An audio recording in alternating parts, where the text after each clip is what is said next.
All right, thank you for the lovely introduction, Angie. Like she said, I'm Cassondra Prchlik, and today we are going to be exploring the world of marine debris in our local ecosystems. So I know I am preaching to the choir when I say that we live in a unique ecosystem. Glacier movements carved out extraordinary freshwater lakes. Glacial Lake Maumee left momentous sand dunes and literally a great black swamp. This all laying the groundwork for this incredible biodiversity to take root in the Northwest Ohio region. And our water resources are a big reason why we have this incomparable quality of life and unique ecosystems. We are living next to the greatest readily accessible water resource in the world, in a time where climate change is impacting people's natural resources and habitats are having to adjust to the extremes. Freshwater is an important resource to have. So with that said, let's dip our toes into the ways our water resource is being impacted by marine debris. So first, I want to give an overview of what we are working with when I reference the term marine debris. When you think of marine debris or plastic pollution in your water, you might start to think about our oceans or maybe the garbage patch. Images of tangled sea turtles or deceased seabirds that have swallowed too many plastic pieces may flash through your mind. But the term marine debris is also the term for unwanted items found in the Great Lakes.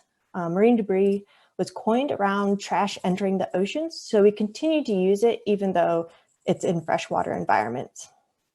According to NOAA, marine debris is anything that is human created that has deliberately or accidentally been released into the Great Lakes. And I think it's important to note the accidental aspect here because sometimes we do not even know that we are releasing marine debris into our waterways. Like trash that flies away from a garbage truck, it's not always purposeful, which is something that is concerning and why we need people to go out and clean what did it mean to get out there in the first place. And not all marine debris is created equal. Papers, cardboard, decomposable containers are still not good for our ecosystem, but they do not stay as long as plastics and other items. As you can see on this very nice graph from NOAA, that plastic can stay up to 450 years in our ecosystems. And some other surprising marine debris to note is that fishing line can stay up to 600 years, and that's a monofilament fishing line. And cigarette butts can, when they're in our environment, can release up to 6 million chemicals as it starts to deteriorate. And the same goes for all plastic materials. As it's starting to deteriorate, in our environment, it is releasing chemicals as well. Marine debris in the Great Lakes also causes aesthetic harm and hurts our local habitats. And this is all very concerning, but how much and what is actually in our Great Lakes specifically? It's hard to tell. There have not been any firm findings on how much is out there. Marine debris can be on the lake floor, it can be in suspension, it can be on the shore, hidden. It's hard to get an exact model of how much marine debris is out there, but that certainly does not stop people from trying to get an estimate or run models on how much is actually out there.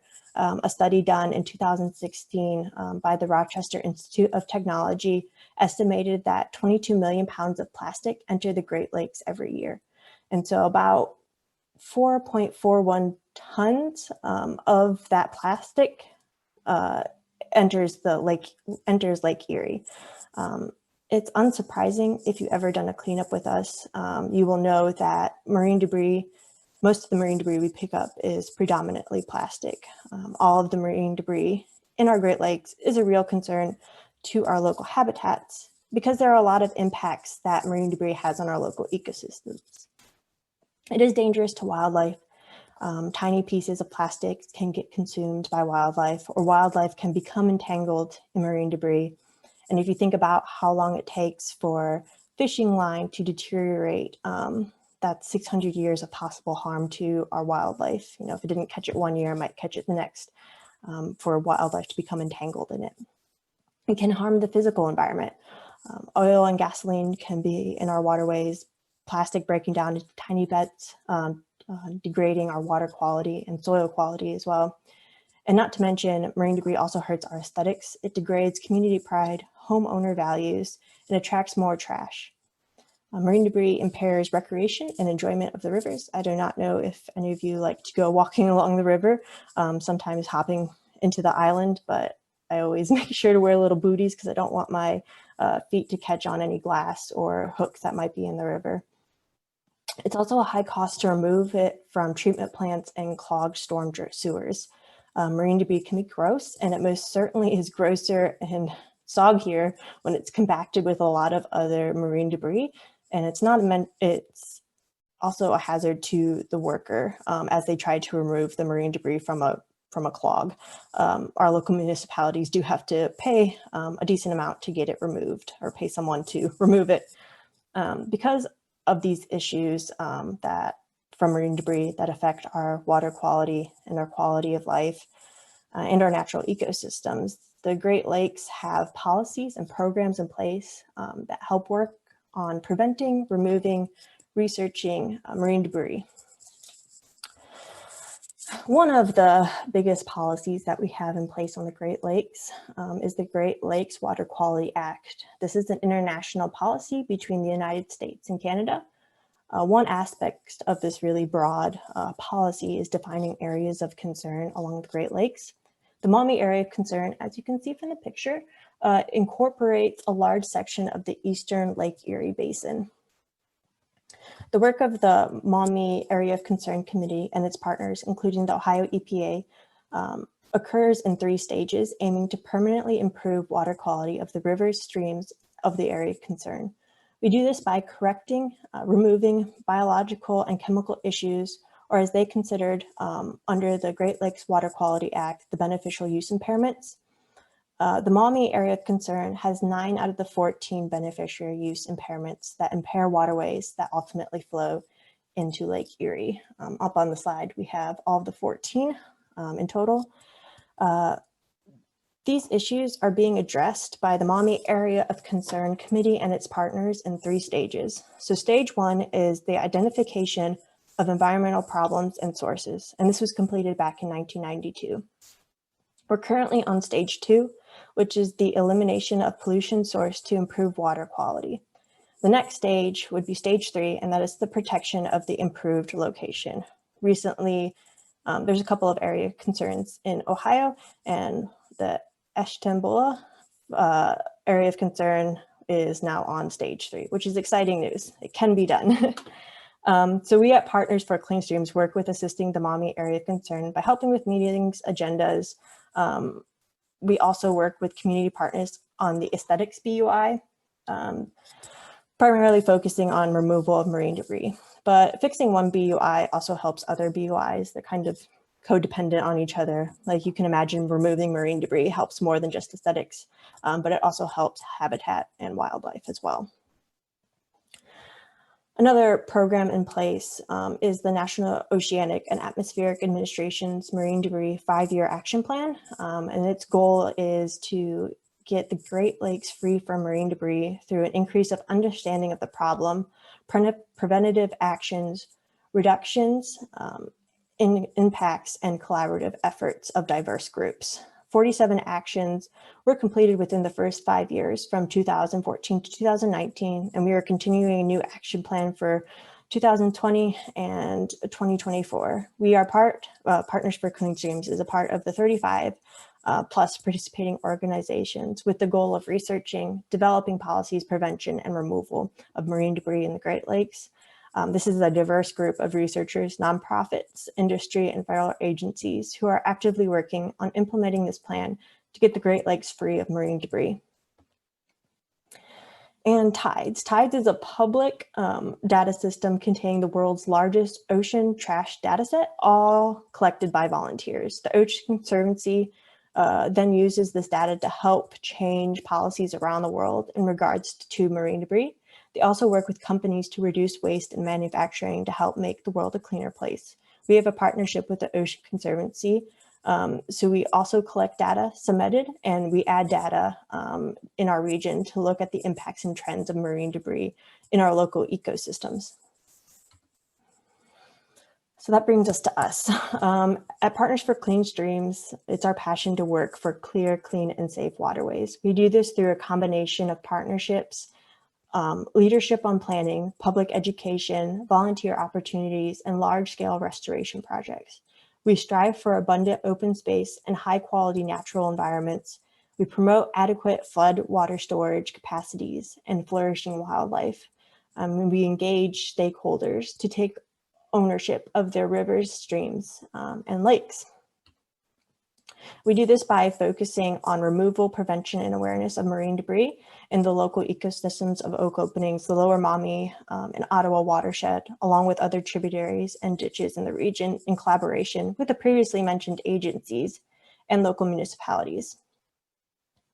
Our programs that focus on removal are Get the Lead Out, Clean Your Streams 365, Clean Your Streams Day. For prevention, we have programs such as Reel In and Recycle, Storm Drain Marking, and the Glass City Marathon. And lastly, we focus on awareness through tip cards, workshops, and presentations like this, and in usual years, boat trips.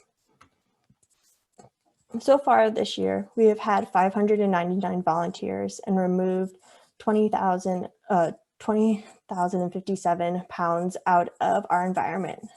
With the pandemic, we had to turn on our heels pretty quickly, working on removing, preventing, and to bring awareness of marine debris. Our group sizes have been dramatically reduced to 10 people or less. We were requiring masks at our volunteer events. We've invested in more grabbers so our volunteers don't have to touch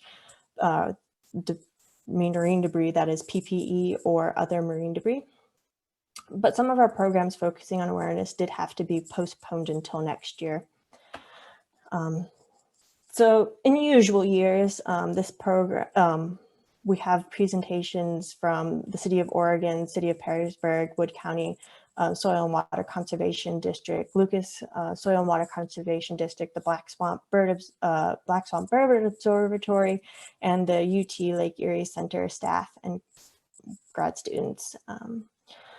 It's the 17th annual Youth Patch Day workshop, which incorporates a lot of Scouts and Girl Scouts groups from the area. We are hopeful that this event empowers a new generation of marine debris removers, because this issue of marine debris isn't going to go away anytime soon. Another postponed event or program was the Canoe Mobile. It was a highlight of last year. Luckily, it wasn't planned for 2020, but it probably would have been canceled too. Hopefully, it will be back next year. A bunch of kids were able to paddle on the Maumee, learn about the regional water quality and the community involvement. We had over 200 participants being able to paddle on the Wilderness Inquiry's 20-foot canoes. There was multiple locations that people could visit and get all of this great information about our water in the Northwest Ohio region.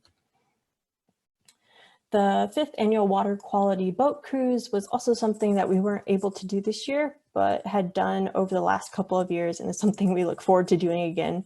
Over 45 individuals boarded the Sandpiper to learn about water quality, success, and challenges in the Toledo area.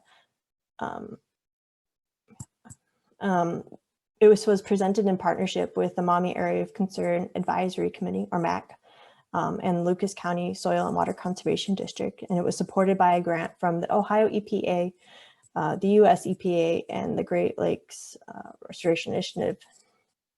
Presenters included Lucas County Soil and Water Conservation District, Hull and Associates, Civil Environmental Consultants, University of Toledo, the USDA, and us.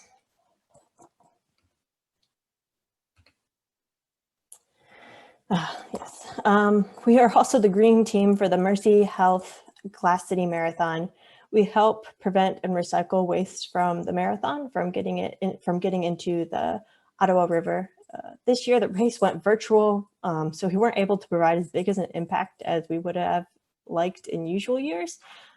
Usually, we help divert recyclables and promote proper waste disposal. During this event, we have an educational booth at the expo and work extensively behind the scenes reducing waste before the event, less buying, single-use packaging, etc. Last year in 2019, we had 22 volunteers, 20 pounds of goo packets were TerraCycled, and 1,500 pounds of cardboard were recycled, along with glass, plastic, overwrap, plastic bottles, and cups. So a lot of our programs were shifted because of the pandemic to be more individually based, and storm drain marking was something that we tested it first off with having kits provided and giving them to local citizens that wanted to participate in this program. So stormwater drains redirect water from paved areas like parking lots, roads, and sidewalks, allowing water runoff from these surfaces to quickly reach the nearest waterway, preventing flooding in our neighborhoods. Any water that enters the storm drain goes straight into the nearest ditch, creek, stream, or river untreated. Anything on those surfaces like antifreeze, oil, paint, have the potential of going directly into our rivers. So it's crucial to prevent hazardous contaminants from getting into our waterways this way. As a part of the Give a Water Hand campaign, our storm drain marking program connects municipalities, citizens, and active volunteers to protect our drinking water and our local ecosystems. Throughout the late spring and summer, volunteers mark storm drains with the phrase, "Drains are for rain, flows to waterway," with the stencils, or this year we had medallions that said, "No dumping, drains straight to stream." And they also pass out educational materials in local neighborhoods. Marking storm drains is a powerful way to educate people about the possible water contamination during the misuse of storm drains. So it was reworked this year, so it was less staff-led and based more on a loaner kit and instructions with maps and permissions from the jurisdictions were obtained. We had one group participate this year in the Beverly community. It was a Girl Scout group. They seemed to have a lot of fun. We didn't have any pictures from them, but they seemed to like it. This year was the 16th annual Get the Lead Out. Get the Lead Out is designed to remove discarded fishing line, lead, lures, and marine debris that gets left behind after the spring fishing runs in the Maumee River. After our volunteers and staff collect the fishing line, we clean and untangle the line. We then send it to our partners at Berkeley Conservation Institute, who recycle and repurpose the fishing line into spawning enclosures for fish, enhancing our entire life cycle of our great fisheries in Northwest Ohio. We had 4 events this summer. A couple were open to the public and some were with the Toledo Zoo teams. We had 17 volunteers, 131 pounds of trash were removed from our rivers, and we cleaned around 2.75 miles along the Maumee River. And discarded fishing line has become a serious issue in waterways around the greater Toledo area. To combat this, we coordinate with the installation of fishing line recycling bins to safely collect, track, and recycle discarded fishing line. The bins encourage anglers to dispose of their fishing line clearly and properly, thereby decreasing the entanglement of animals, increasing aesthetics, and improving recreation along the river for everyone. Pre-COVID, we had a small workshop with the Boy Scouts of America Scout Group building fishing line bins. We also have one very dedicated volunteer in the Oak Openings Metro Park at Mallory Lake. She goes out and cleans them every so often, but we definitely need more people looking after these bins because they do get quite filled up. Clean Your Streams 365 programs allows individuals and groups to go out on their own and clean up their local waterways. We provide all of the necessary equipment to conduct a cleanup.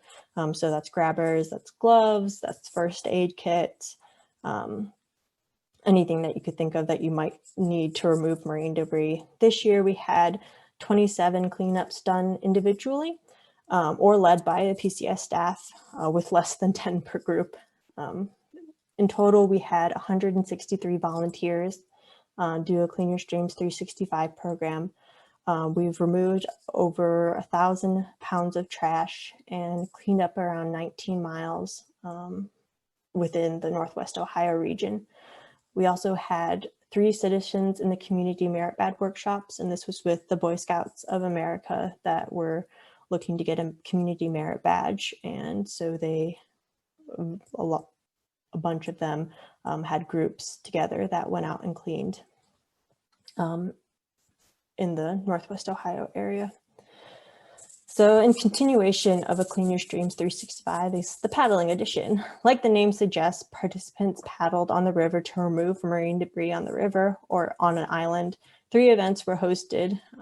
This year, the Toledo Metro Parks cleaned up Granger and the Audubon Islands, and the Northwest Ohio River Runners cleaned up the Lower Swan Creek, removed a couple of blockages in the creek. In total, there were 26 volunteers and 1,150 pounds were removed during these events. So Clean Your Streams Day, we had the 24th annual Clean Your Streams Day this year. It provides a positive impact on the environment and in our community. For 3 hours on one day in September, approximately 1,000 volunteers typically join forces to remove marine debris over 30 miles of the river in the greater Toledo area. This year was obviously a bit different. So Clean Your Streams Day spanned a week. So it was from September, 18th, because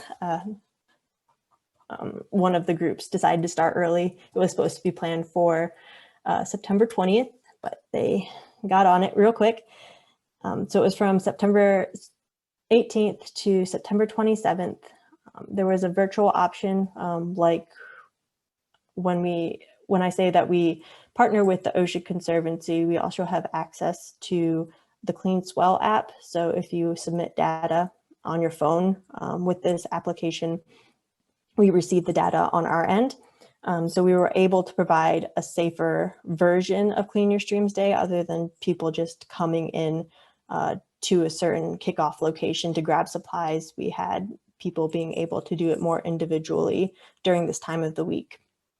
And then we also had a safe distance on September 27th. This was a lot of coordination with our planners to have staggered check-ins, to have people in the car to give supplies to people so that they could stay safe when they were cleaning their streams. But luckily, it went pretty well, we think. In total, we had 431 volunteers come out during this time. 176 did the virtual on your own independent trash cleanup. And then we had 255 people show up for a safe distance in person. Yeah, and there were some really great things that we did that day. So we removed 16,957 pounds of trash, 33,629 items were tallied and removed. 20% of the top items were food wrappers. You can see here, there was 4,654 food wrappers that were removed during this time.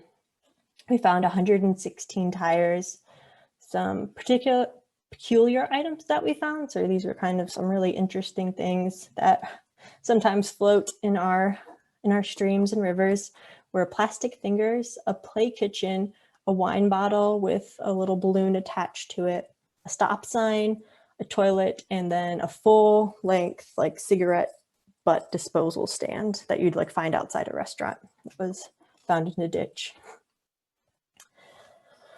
In one of the earlier slides, we talked about how 80% of marine debris in the Great Lakes is plastic, and that does not exclude our local ecosystems. The top 5 items found on Clean Your Streams Day were all plastic.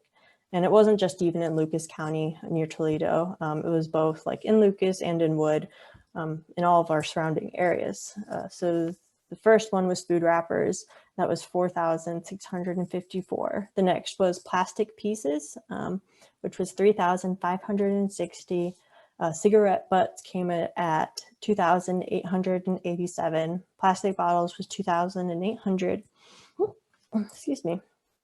And then grocery and other plastic bags was 2,398. And the number one item on the list was food wrappers. And this is something that we've been seeing in the data for a while now, that food wrappers has been slowly increasing what we find in our cleanups. So both food wrappers were an issue for both counties, along with plastic pieces, cigarette butts, plastic beverage bottles were also up there.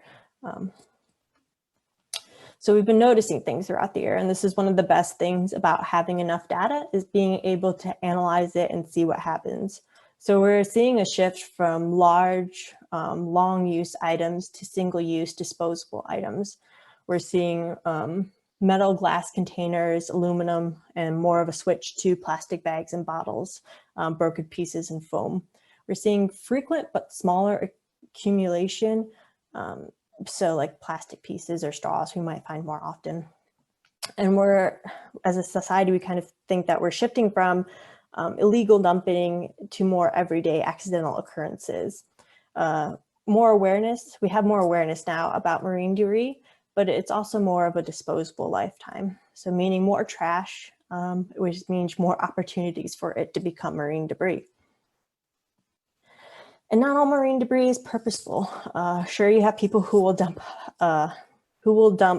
illegally. A group of volunteers on Clean Your Streams 24 actually found a stack of 10 or so tires that were just dumped at a location. The city of Toledo removed them, but someone did still have to put them and stack them very nicely for us, but they still did illegally dump them there. But there are aspects like accidental tipping, overflow, items left outside that are taken by the wind or flooding.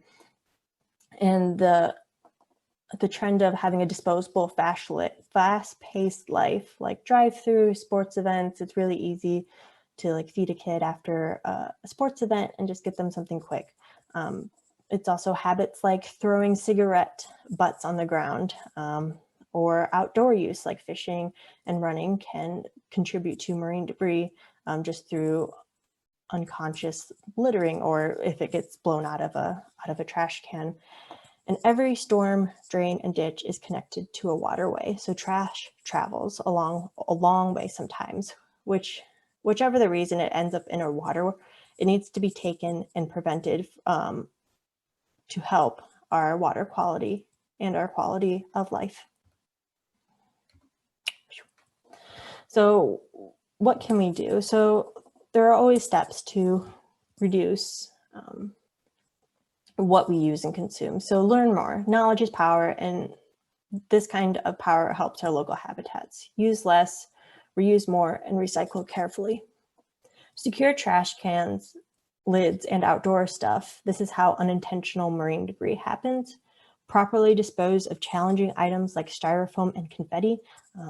They like to blow away quite easily. Don't put anything down storm drains. Storm drains go straight into our ecosystem with absolutely no treatment. Skip the plastic, one-time use items, bottles, straws, bags. That there are simple things that we can do to. Oh, did I go back? There you go. Yeah. Okay. Lastly, say no thanks to straws at restaurants, and bring your own reusable one. To prevent trash, put trash bags out right before pickup, especially in bad weather. Stuff does like to blow around. Encourage change, support businesses that reduce their impact. You could also use TerraCycle at the Toledo Zoo. This is a company that specializes in recycling or upcycling plastics that are normally deemed non-recyclable. Steps are manageable when you take them one at a time. Changing one big thing in your life can have a positive impact on our environment. Telling your friends or family about the impacts of single-use items. Pick one difference to make one change in your habitats that would reduce marine debris. Take a pledge, tell others about the problem and solutions. Come to a cleanup. We hold Clean Your Streams 365 year round. And then during this nice weather, we've had a couple of people reach out and say, hey, like we want to do a Clean Your Streams 365. Support Partners for Clean Streams. You can become a member, you can make a donation, you could connect us with your business or group if you want to make a positive change for your environment. All right, thank you for your time. Before I open the floor to questions, I would like to make a shameless plug for you to follow us on our social media pages if you are not doing so already, for water quality tips, community efforts, and any upcoming events that we might have. Other than that, thank you for your time.